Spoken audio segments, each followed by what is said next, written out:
Halo teman-teman semua, selamat datang di YouTube Bicaralah Buruh. Ini adalah channel yang akan membahas berbagai macam persoalan dari sudut pandang kelas pekerja. Dalam kesempatan kali ini, kita akan menyampaikan pesan penting terkait dengan adanya sejumlah warga yang masih ditahan buntut dari kasus Rempang. Kita ingin menyuarakan agar mereka segera dibebaskan. Dalam hal ini, saya percaya bahwa pembebasan warga yang ditahan adalah langkah penting untuk menuju penyelesaian damai dan adil dalam kasus Rempang. Sebagaimana kita tahu, apa yang terjadi pada warga Rempang bukan hanya masalah hukum biasa. Ini adalah bagian dari perjuangan warga yang mendasarkan pada hak mereka untuk tetap tinggal di tanah yang mereka miliki atau tempati selama bertahun-tahun.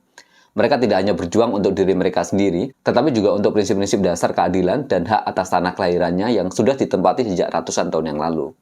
Adalah tugas kita sebagai sesama manusia untuk ikut peduli dan memberikan dukungan terhadap mereka yang sedang dirundung permasalahan. Semua warga negara berhak mendapatkan perlakuan yang adil dan penghormatan terhadap hak-hak mereka. Yuk kita suarakan suara warga Rempang.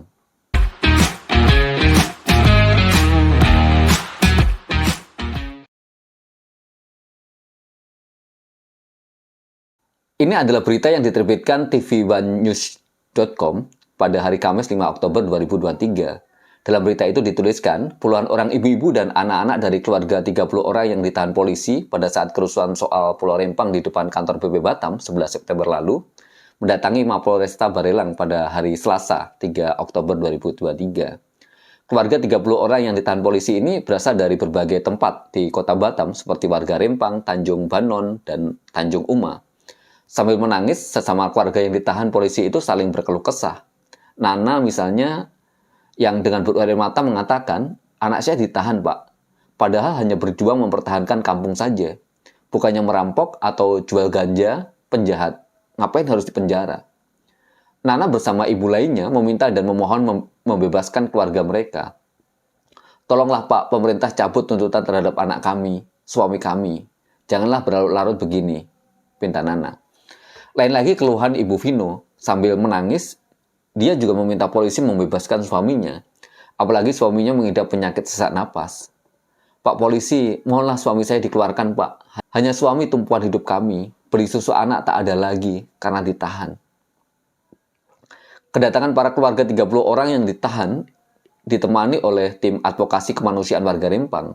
Menurut salah satu pengacara tim advokasi kemanusiaan warga, pihaknya ingin mengajukan permohonan pengalihan tahanan pada saat kejadian tanggal 11 September lalu di kantor BP Batam. Kami mau mengajukan permohonan pengalihan tahanan karena mereka sudah ditahan sejak 13 September lalu sampai sekarang dan nanti kami akan mengantarkan suratnya ke Kapolresta Barelang, ujar Mangarah. Mangarah juga menyampaikan, penangguhan penahanan adalah tindakan mengeluarkan tersangka atau terdakwa dari penahanan sebelum masa penahanannya habis.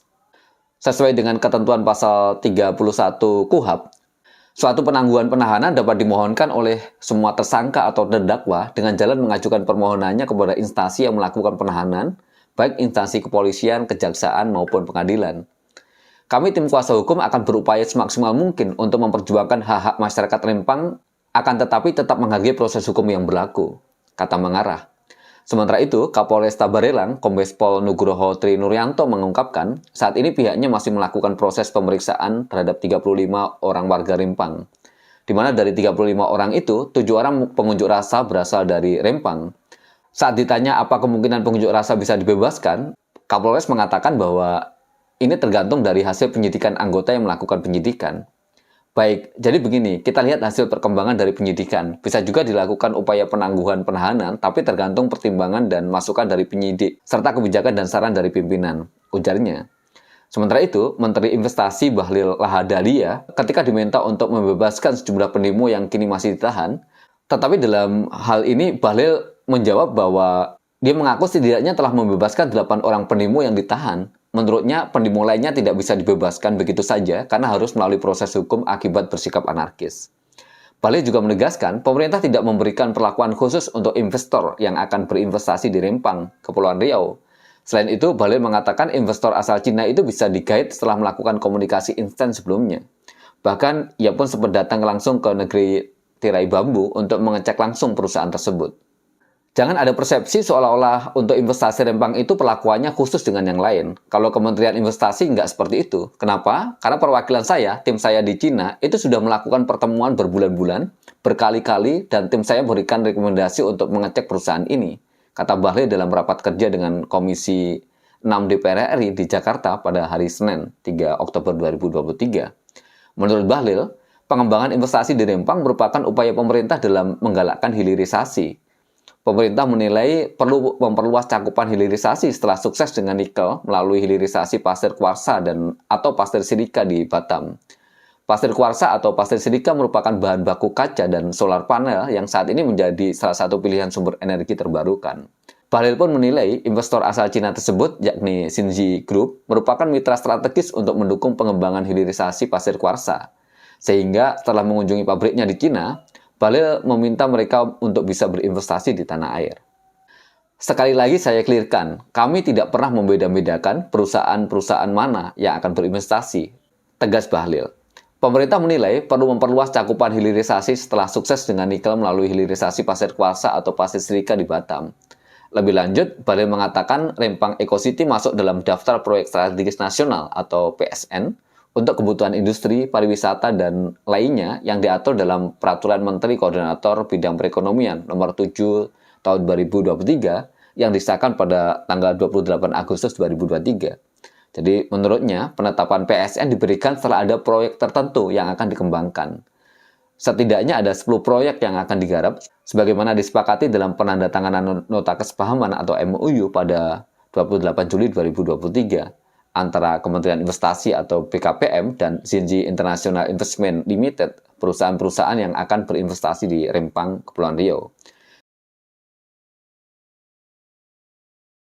Itu tadi adalah berita yang diterbitkan di tv1news.com terkait dengan sejumlah ibu-ibu dan anak-anak yang meminta agar suami atau bapak mereka dibebaskan dari tahanan. Sesuatu yang mengiris rasa kemanusiaan kita. Terhadap tuntutan agar mereka yang masih ditahan dibebaskan, apa jawaban Menteri Investasi Bahlil Lahadalia? Menurut Bahlil, 8 orang penemu yang ditahan sudah dibebaskan, sedangkan penemu lainnya yang sebagaimana diberitakan tv1news.com di atas tidak bisa dibebaskan begitu saja karena harus melalui proses hukum. Kalau itu dibiarkan, kata Bahlil, negara kita bisa menjadi negara preman semua. Kasus penahanan puluhan orang terkait kasus Rempang setelah kerusuhan tanggal 11 September yang lalu menarik perhatian dan keprihatinan kita semua. Solidaritas kita yang terus untuk mereka yang saat ini berjuang untuk membebaskan yang ditahan. Situasi ini sangat sulit, terutama bagi anak-anak yang harus hidup tanpa kehadiran ayah mereka, bagi keluarga yang tidak ada lagi sumber pemasukan karena tulang punggungnya di dalam tahanan. Kesejahteraan keluarga adalah prioritas utama. Kita mengkhawatirkan dampak kesehatan anggota keluarga yang mengidap penyakit seperti sesak nafas dan berharap agar pemerintah dan polisi mempertimbangkan hal ini secara serius. Psikologis anak-anak yang orang tuanya ditahan juga harus menjadi perhatian utama.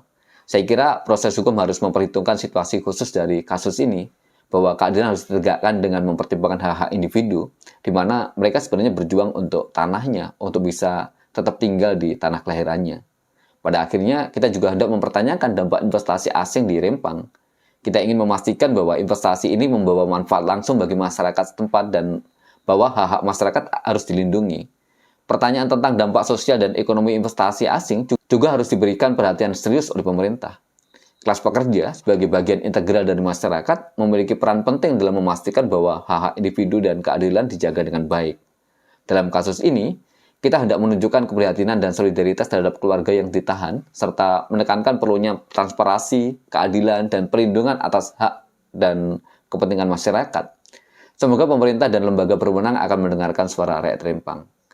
Itu saja yang bisa saya sampaikan. Sampai bertemu kembali dalam Bicara Buruh berikutnya. See you.